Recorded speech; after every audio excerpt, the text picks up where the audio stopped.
Di mata orang lain, ini hanyalah sekotak susu. Tapi di matanya inilah kunci untuk kabur. Ia mengupasnya, mengeluarkan bagian film tipis, dan mengeluarkan film tipis ini lalu dibersihkan. Saat akan keluar, diam-diam menempelkannya di kunci rahasia sel. Jadi pada saat penjaga menekan kode tersebut, jarinya ikut menekan 4 tombol itu. Sekali lagi ia melambaikan film itu. Dia mendapat 4 angka. Jadi, mungkin ada 24 kunci kombinasi. Selanjutnya adalah mencoba kata sandi. Tapi bagaimana cara menyentuh kunci ini? Dia meremas kertas toilet menjadi bola-bola kecil. Kemudian meremas pasta giginya. Sama seperti itu dia membuat banyak hal. Kemudian menggunakan kertas kado. Terus meremas dan mengencangkannya. Sebuah bola bundar besar direkatkan. Saat penjaga membantunya melepas borgol, dia segera memasukkannya ke lubang di jendela kecil. Begitupun jika sipir mengunci jendela kecil itu, masih mungkin untuk dibuka. Dari jendela kecil, ia mengulurkan tangannya dan mencoba kata sandi. Paling banyak adalah 24 kali, dia bisa melakukannya dengan benar dan cepat. Untuk mencegah kamera menangkapnya, pertama-tama, dia harus tahu apa yang dilakukan para penjaga. Jadi dia mendengarkan suara di luar setiap saat. Melalui suara, saat pintu dibuka dan ditutup, dia tahu. Para penjaga setiap hari setelah membawanya ke sel, akan keluar untuk mengobrol dan merokok bersama. Jadi ada waktu 1 menit setiap hari. Tidak ada kamera pengawas. Ini adalah celah yang dia cari. Tetapi ketika dia keluar dari penjara dan apa yang harus dilakukan selanjutnya? Jangan meremehkan Ray Breslin. Dia tahu itu untuk melarikan diri dari penjara dengan sukses. Akan ada 3 faktor. Struktur denah penjara, dan di luar harus ada yang membantunya. Dia sudah tahu aturannya. Untuk tata letaknya, dia sudah memahaminya. Begitu dia keluar penjara, dia pergi kemana-mana untuk mengamatinya. Penjara yang ketat ini, ada kelemahan, yaitu stasiun pemadam kebakaran di sebelah penjara.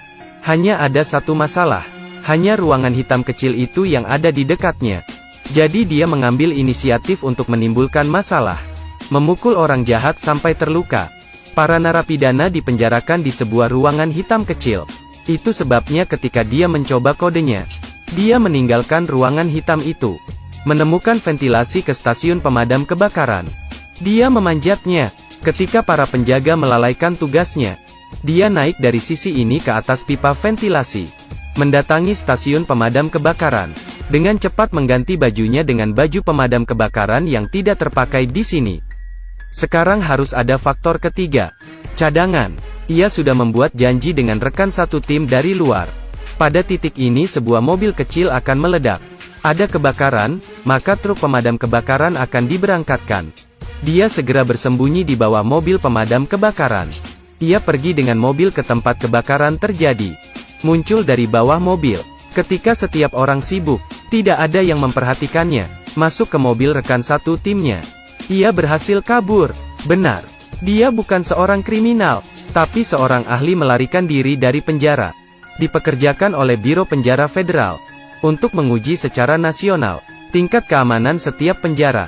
Metode pengujiannya adalah menggunakan identitas palsunya untuk masuk penjara, kemudian mengandalkan dirinya sendiri untuk keluar. Dalam 7 tahun dia memeriksa keamanan di 15 penjara. Tidak ada tempat yang bisa menahannya.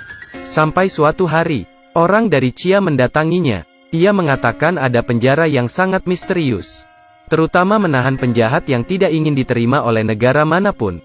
Chia ingin memeriksa apakah penjara ini aman atau tidak.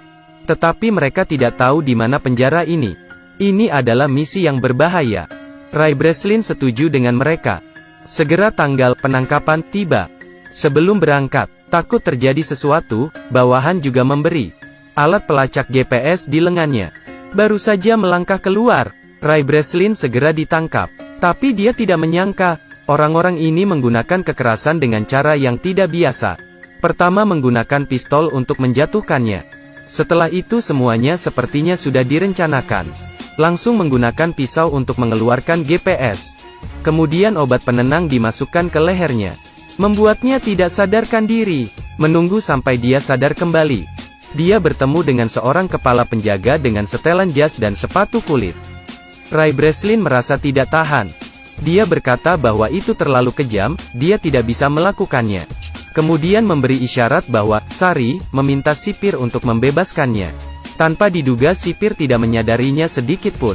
Masih menahannya. Ternyata kepala polisi itu bersama satu orang. Ingin merencanakan dan menyakiti Ray Breslin. Ingin menahan Ray Breslin di sini. Terkunci seumur hidup. Ini adalah penjara paling ketat di dunia. Sel setiap orang terbuat dari kaca temper. Narapidana yang ke toilet juga bisa melihat dengan jelas. Tidak perlu menyebutkan tindakan kecil apapun. Sel itu dibangun di udara. Metode penggalian tradisional sama sekali tidak bisa dilakukan. Di ruangan tertutup 100%. Tidak ada yang bisa menyentuh sinar matahari. Jumlah penjaga penjara beberapa kali lebih banyak dari jumlah narapidana. Semuanya bersenjata lengkap. Topeng itu mencegah mereka berbicara dengan penjahat. Ini untuk menghindari tindakan komunikasi pribadi. Penjara ini memiliki ratusan ribu kamera. Ada juga kamera berbentuk lingkaran. Bergerak kapan saja, dapat melihat siapapun yang diinginkannya. Tapi sel ini bahkan lebih menakutkan. Selalu menyalakan lampu yang sangat terang. Jika pernah dipenjara di sini, matamu tidak akan terbuka, bahkan lebih panas dari sauna. Ini benar-benar penderitaan. Ray Breslin melihat penderitaan di sini. Mencoba mengamati struktur sel, menghitung cara untuk memecahkannya, menunggu dia memikirkannya. Dia kelelahan dengan hipoglikemia karena kehilangan darah dan dehidrasi. Tapi dia masih menemukan celah yang dia inginkan. Tidak salah, itu adalah paku keling di lantai. Dia punya rencana, pembobolan penjara tidak bisa tanpa asisten. Aturan lama, pertama adalah mencari teman baru. Tidak perlu menunggu Ray Breslin tersenyum. Ada seseorang yang datang untuk berteman dengannya lebih dulu. Rekan satu timnya adalah tangan yang berotot. Namanya adalah Emil. Dia sepertinya telah melihat keberanian Ray Breslin dengan jelas. Begitu dia tiba, dia bertanya apakah dia membutuhkan bantuan. Ray bilang dia ingin sepotong logam. Emil mengatakan ini tidak mungkin. Ray berkata jika kamu tidak memberiku, aku tidak akan berteman denganmu. Jadi Emil tidak punya pilihan selain masuk ke ruang interogasi. Dengan panik mengejek sipir di sana. Kepala penjara marah. Meminta penjaga menghukumnya dengan siksaan air. Mereka mengambil selang untuk menuangkan air ke mulut Emil. 10 detik kemudian, dia hampir tenggelam. Tapi sekarang dia mendapatkan apa yang dimiliki ruang interogasi. Mengambil tutup lubang. Setelah selesai, dia menyerahkan tutup itu kepada Ray. Ray menganggapnya sangat hebat. Jadi dia bercerita tentang identitasnya sebagai kepala penjara. Dan juga menceritakan pengamatannya, pemahamannya. Ternyata dia tahu, konstruksi di dalam sel sebagian besar lurus ke atas. Bisa dikatakan, sangat mungkin ada tanah. Selanjutnya, suara air terdengar di bawah sel. Dia berspekulasi bahwa ada pipa air di sana. Ini pastinya adalah jalan keluar. Kemudian mereka harus kembali ke sel. Setelah perencanaan, segera mulailah ia mengambil tindakan. Emil bertanggung jawab untuk memulai perang. Ray mencengkeram sepotong roti di tangannya. Dengan sangat cepat petugas datang. Mereka semua dibawa ke sel dengan cahaya terang. Baru saja masuk, Ray segera membuka tutup yang diberikan Emil padanya. Pantulan cahaya yang kuat, bersinar di paku keling. Tunggu sebentar, mengapa hal ini sangat bercahaya? Ternyata dia pernah memolesnya dengan pasta gigi sebelumnya. 10 detik kemudian, 100 derajat Celcius menyebabkan tiang mengembang sebesar 0,03 cm3. Segera muncul, Ray dengan cepat menariknya keluar. Kemudian melakukan hal yang sama dengan 3 kancing lainnya. Selesai. Dia memasukkan roti ke dalam mulutnya. Pada saat yang sama mengisyaratkan perhatian Emil. Emil mulai berteriak. Seperti yang diharapkan, kepala penjara segera menoleh padanya. Ray segera berdiri, menempelkan roti kunyah ke kamera, memblokir pandangan. Lalu dia membuka lantai itu. Turun ke bawah. Dia turun ke ruang di bawahnya. Kemudian memanjat pipa air. Menunggu dia naik ke puncak. Membuka penutupnya. Keluar. Dia sangat terkejut dan tercengang. Ini tidak di bawah tanah seperti yang dia duga. Tapi itu adalah samudera yang tak terbatas. Dia berada di dek kapal tanker raksasa. Selain itu, ada penjaga di mana-mana. Kabur ke laut? Tidak mungkin kabur. Dia hanya bisa kembali. Padahal mereka sudah tahu lokasinya. Tapi dia pada dasarnya tidak bisa memikirkan cara untuk melarikan diri. Terkurung di tengah laut. Sangat sulit untuk terbang. Ini adalah sebuah pikiran yang dangkal. Kepala penjara menemukan paku keling. Menemukan upaya melarikan diri oleh Ray Breslin. Memulai penyiksaan untuk mengasingkannya. Dia baru saja pergi tidur.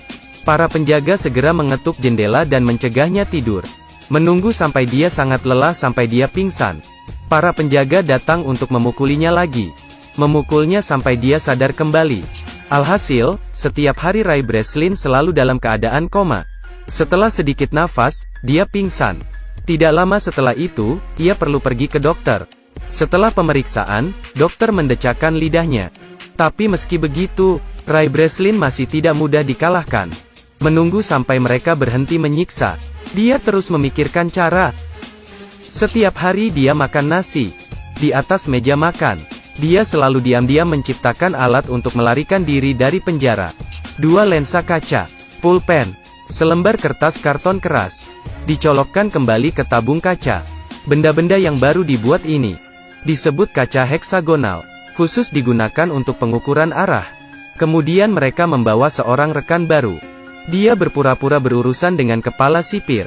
Sebagai imbalan untuk naik ke dek. Tiba di atas dek, segera gunakan kaca heksagonal Ray untuk menentukan arah. Ketika Ray Breslin mendapatkan nomornya, ia langsung melihat bahwa kapal itu berada di daerah yang tidak berangin. Dia mengamati bahwa tutup saluran berlawanan arah jarum jam. Jadi mereka ada di belahan bumi utara. Berdasarkan penilaian iklim sedang yang lembab, kemungkinan besar ini adalah pantai Maroko di Afrika. Langkah selanjutnya adalah menemukan seseorang untuk membantunya menyebarkan berita. Ray langsung teringat pada dokter yang wajahnya selalu menunjukkan ekspresi tidak senang. Jadi dia menyuruh Emil untuk menikamnya. Kemudian pergi ke dokter untuk menjahit lukanya. Berpura-pura sakit sesekali. Mendatangi dokter untuk muntah. Tentunya ini membuat dokter akan merasa sangat tertekan. Mengungkap identitas aslinya kepada dokter. Memintanya untuk memeriksanya sedikit. Tak lama kemudian, hati nurani sang dokter pun terganggu. Membuat keputusan untuk membantunya melarikan diri dari penjara. Dia memperkenalkan perpustakaan mereka kepadanya. Menyerahkannya ke bawahan Emil. Semuanya diatur dengan baik. Akhirnya waktu untuk melarikan diri telah tiba.